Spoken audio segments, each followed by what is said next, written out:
Baik, assalamualaikum warahmatullahi wabarakatuh. Selamat datang pada semuanya. Dalam materi kita ini pada hari ini adalah kita membahas tentang kondisi maritim Indonesia. Di mana kita ketahui Indonesia bukan hanya sebagai kepulauan, bukan hanya sebagai negara kelautan saja, tetapi juga maritim Indonesia.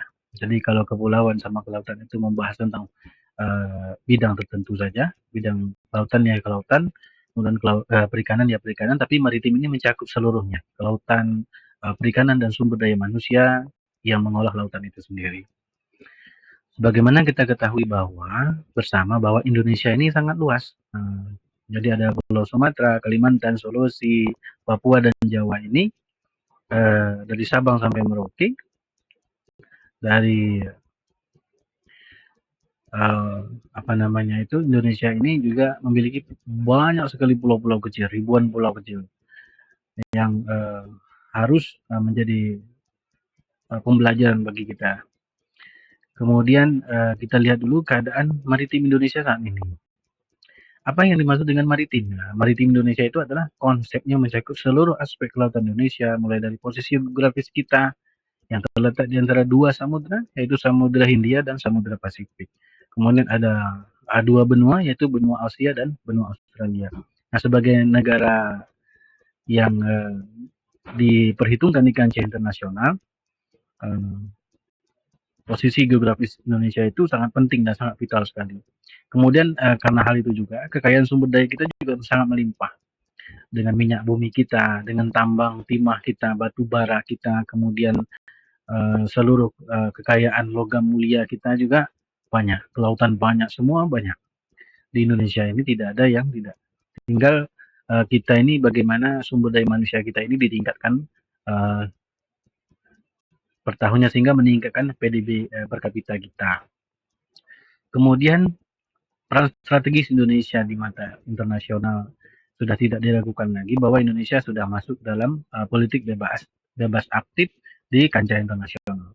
Kemudian keadaan ekonomi kita meningkat setiap tahunnya, mulai dari seluruh sektor, baik pendidikan, kesehatan, keamanan negara, kemudian seluruh bidang-bidang di mencakup semua bidang itu sudah diperhitungkan. Anak-anak didik sekalian bahwa Indonesia juga diperhitungkan secara geopolitik. Nah, politik Indonesia menganut politik bebas aktif. Artinya Indonesia ini tidak memihak siapa dan membawa perdamaian ke seluruh dunia. Nah, sebagai negara kepulauan yang terbesar di dunia, Indonesia dikenal sebagai negara maritim dengan potensi besar di berbagai sektor yang sudah kita bicarakan tadi. Kemudian, bagaimana peran ekonomi Indonesia? Nah, peran ekonomi Indonesia ini sangat penting memanfaatkan sektor maritim ya. Yang pertama adalah transportasi laut. Nah, sebagai negara kepulauan, transportasi laut ini sangat vital untuk distribusi barang, perdagangan antar pulau, dan konektivitas antar pulau maupun mancanegara. Terbukti pada pemerintahan Presiden Joko Widodo bahwa ada tol laut untuk memberikan akses kebutuhan logistik kepada warga-warga masyarakat kita yang berada di pulau-pulau terluar, menyatukan pulau-pulau di seluruh Nusantara. Kemudian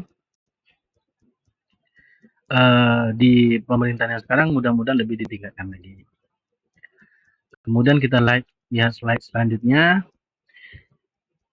Kelautan membutuhkan industri. Nah, industri kelautan ini sudah ada. Banyak sekali industri perikanan, pembuatan kapal, galangan kapal menjadi sektor yang strategis, bahkan bisa menambah devisa negara. Kemudian ada pariwisata bahari kelautan, memberikan kontribusi yang besar terhadap pendapatan negara.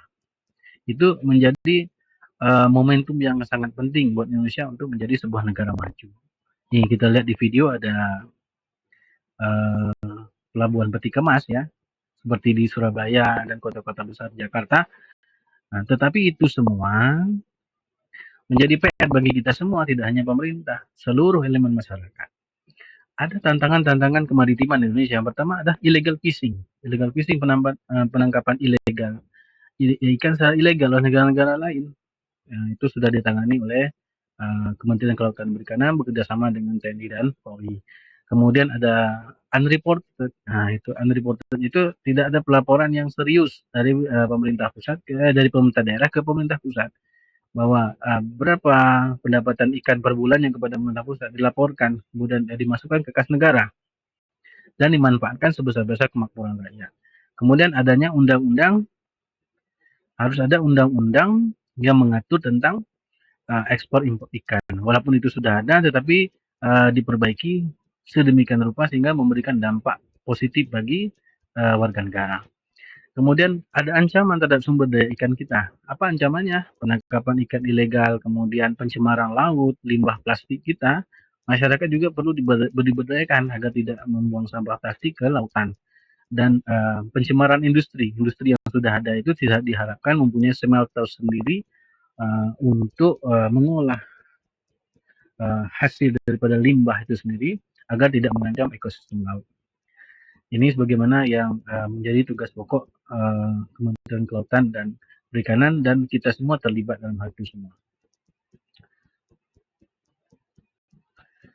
Kemudian sebagaimana kita lihat ada kerusakan ekosistem laut, penebangan mangrove ya, menjadikan kawasan pemukiman, pemutihan terumbu karang oleh pemakaian potasium dan abrasi pantai. Abrasi pantai itu terjadi apabila air laut itu naik ke daratan, seperti terjadi yang di Jakarta. Berkembangnya pemukiman. Nah, itu semua menjadi faktor penentu. Kemudian keamanan laut kita. Ancaman bajak laut mungkin tidak ada. Penyelundupan. Nah, penyelundupan seperti itu, kemudian konflik batas wilayah laut. Ini menjadi hal yang sangat krusial bagi kondisi bangsa negara kita. Lalu bagaimana upaya pemerintah dalam kebijakan dan pengelolaan? Anak-anakku sekalian, perlu diketahui bahwa poros maritim dunia Indonesia ini, visi yang dicanangkan oleh pemerintah adalah untuk menjadikan Indonesia ini sebagai pusat maritim global. Artinya negara lain belajar daripada kita. Kemudian karena kita sudah punya program tol laut, agar warga-warga kita yang di seluruh Nusantara ini bisa menikmati hal yang sama dengan daerah-daerah yang sebagai penyedia pasokan. Kemudian adanya program pemerintah untuk meningkatkan konektivitas antar pulau melalui transportasi laut. Kemudian ada Indonesia juga diberi hak untuk mengelola sumber daya laut kita hingga 200 mil dari garis pantai. Di samping itu semua, adanya budaya maritim. Budaya maritim itu maksudnya adalah kearifan lokal yang harus tetap dijaga. Ketika berbicara kehidupan masyarakat pesisir, erat kaitannya dengan laut, mulai dari mata pencaharian sebagai nelayan hingga tradisi seperti sasi laut. Nah, ini untuk memeriahkan atau menghormati ciptaan Allah Subhanahu wa Ta'ala. Diadakan seperti di beberapa daerah, pesta laut di beberapa daerah adalah sebagai bentuk rasa syukur kepada Allah Subhanahu wa Ta'ala. Indonesia tidak hanya menyimpan potensi ini yang besar, tetapi juga menjadi bagian dari identitas nasional. Artinya, kalau ada budaya kearifan lokal tentang laut, itu kita harus turut serta sebagai bagian dari identitas nasional yang harus kita jaga dengan bijak untuk kesejahteraan Indonesia di masa depan. Mungkin itu saja. Ada pertanyaan, nanti kita diskusikan bersama. Sekian video ini. Terima kasih. Wabillahi taufiq wal hidayah. Wassalamualaikum warahmatullahi wabarakatuh.